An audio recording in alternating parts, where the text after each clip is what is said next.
Di tengah hingar-bingar pesta meriah pernikahan Raffi Ahmad dan Nagita Slavina beberapa hari lalu ternyata menyisakan kesedihan di dalam diri Raffi Ahmad. Pasalnya, dari 6.000 undangan yang hadir dalam pesta pernikahannya, soulmate Raffi, yakni Olga Syaputra, tak bisa menyaksikan proses terpenting dalam hidupnya. Lantas, benarkah jika saat mengucap ijab kabul, Raffi sempat melihat dan merasakan sosok Olga hadir melalui mata batinnya? Dan benarkah pula jika ini lantaran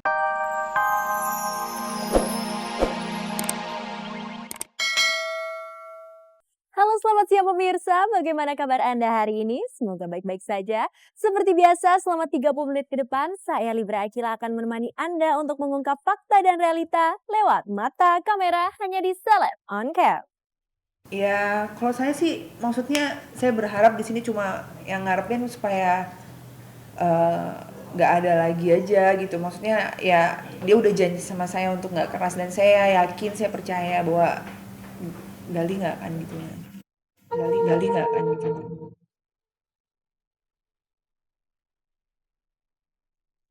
gonjang-ganjing rumah tangga Fairuz Arafik dengan sang suami Galih Ginanjar yang pernah dikabarkan tengah menghadapi permasalahan akhirnya terjawab sudah. Bagaimana tidak? Melalui kuasa hukumnya Syandi Arifin Sarjana Hukum, hari ini Fairuz akan resmi mendaftarkan gugatan cerainya ke Pengadilan Agama Kota Depok. Hari Kamis minggu lalu, Virus datang ke sini sama Gali. Intinya mereka udah mempunyai kesepakatan ataupun bukan sepakat ya, dalam artian udah sepakat mungkin bicara antara keluarga dan keluarga, mereka sepakat untuk mengakhiri pernikahan mereka. Besok siang saya akan mendaftarkan ke Pengadilan Agama di Depok sesuai dengan alamat dan domisilinya klien saya Virus.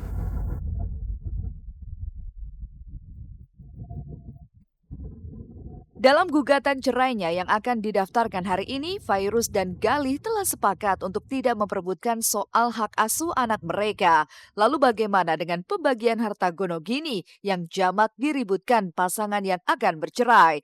Benarkah baik Fairuz maupun Galih juga tidak mau memusingkan soal hal tersebut? Gali masih membiayai dan menafkahi, jadi tidak ada tuh yang namanya proses dalam gugatan ini mengenai nafkah, gono gini, dan anak. Jadi hanya ketidakcocokan, prinsip, cekcok, dan tidak harmonis lagi, itu aja sih. Saya tuh nggak pernah perempuan yang tidak pernah mau ngomongin istilahnya. Saya nggak peduli orang mau ngomongin itu materi atau apapun. Bagi saya adalah saat dia menyayangi saya, dia menyayangi keluarga saya seperti dia menyayangi keluarganya, itu udah cukup buat saya kayak gitu. Jadi saat ini adalah janjinya untuk tidak melakukan hal itu lagi, itu adalah hal yang luar biasa buat saya karena saya yakin, saya percaya bahwa dia nggak akan itu lagi.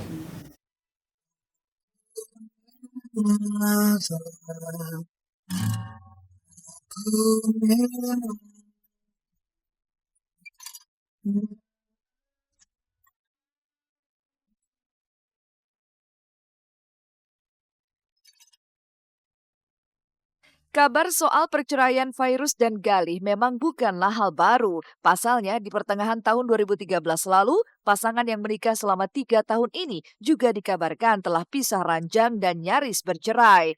Tetapi perceraian itu urung terjadi lantaran keduanya sama-sama ingin memperbaiki keadaan. Lantas, apa yang kini akhirnya membuat perceraian itu benar-benar terjadi? Benarkah jika adanya pihak ketiga dan isu soal kekerasan dalam rumah tangga yang akhirnya membuat Fairuz memilih bercerai dari Galih Ginanjar? Jadi cuma masalah kecil bisa jadi besar. Kayak yang dibilang sama Sandy tadi ya, masalahnya ada prinsip jadinya. Tersinggung sedikit aja bisa jadi masalah. Ngomong soal sedikit aja mereka bisa bertengkar. Jadinya Kok saya bisa marah sama dia karena saya kecewa dong, pasti orang yang saya sayangin harus keras sama saya. Dari selama pacaran, menikah, saat itu baru muncul sifat kerasnya dia, baru kali itu. Makanya saya kaget. Kualifikasi bukan kada yang kayak masalah tangan ataupun apa, cuman nadaku terlalu tinggi. Emang dulu papa selalu bilang virus itu gak bisa dimarahin. Virus dan Galih menikah pada 5 Maret 2011. Dari hasil pernikahannya itu, seorang anak bernama King Fas Arafik telah lahir menjadi bagian dari hidup mereka berdua. Dan prahara rumah tangga mereka terjadi tepat di saat usia pernikahannya memasuki tahun kedua. Lalu jika bukan adanya orang ketiga dan faktor KDRT, benarkah jika kesibukan Virus di ranah hiburan, terlebih di dunia tarik suara, menjadi pemicu pertengkaran di antara mereka?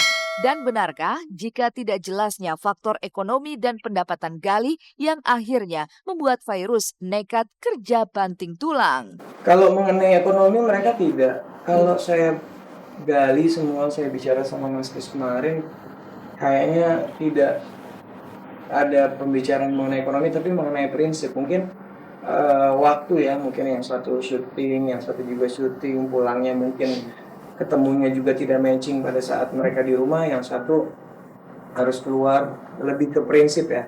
Dari segi ekonomi sendiri sampai detik ini Galih sama sekali tidak pernah menafkahi saya atau Fas tidak. Karena selalu kok dia memberi, selalu, tidak pernah tidak gitu ya. Uang yang aku cari pun dia tidak pernah minta gitu. Jadi salah banget kalau sampai dibilang karena dari segi ekonomi, karena apa yang aku lakukan saat ini adalah lebih ke mewujudkan impian orang tua aku aja. Mama tuh minta ridhonya Gali aja gitu loh, karena kan mama kan ya aku ceritakan dia juga bahwa tolong hargain orang tua aku yang benar-benar udah sampai setiap malamnya sujud buat aku gitu loh, pengen ngelihat anaknya sukses. Sama Enggak. sibuk, jadi saya pun fokus dengan pekerjaan saya, dia fokus.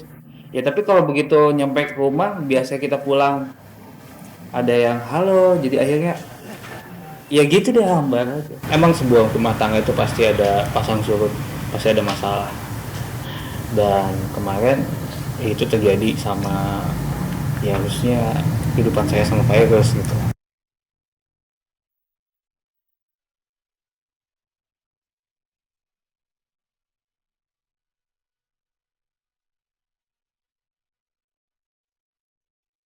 Benarkah Raffi Ahmad akan menunda kunjungannya ke Singapura untuk membesuk Olga Syahputra lantaran kesibukannya mempersiapkan private party di Bali?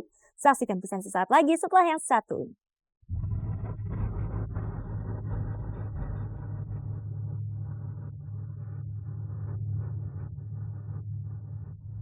Di tengah hingar-bingar pesta meriah pernikahan Raffi Ahmad dan Nagita Slavina beberapa hari lalu ternyata menyisakan kesedihan di dalam diri Raffi Ahmad. Pasalnya, dari 6.000 undangan yang hadir dalam pesta pernikahannya, soulmate Raffi, yakni Olga Syahputra, tak bisa menyaksikan proses terpenting dalam hidupnya. Lantas, benarkah jika saat mengucap ijab kabul, Raffi sempat melihat dan merasakan sosok Olga hadir melalui mata batinnya? Dan benarkah pula jika ini lantaran terjalinnya ikatan batin yang cukup kuat antara dirinya dan Olga Syahputra?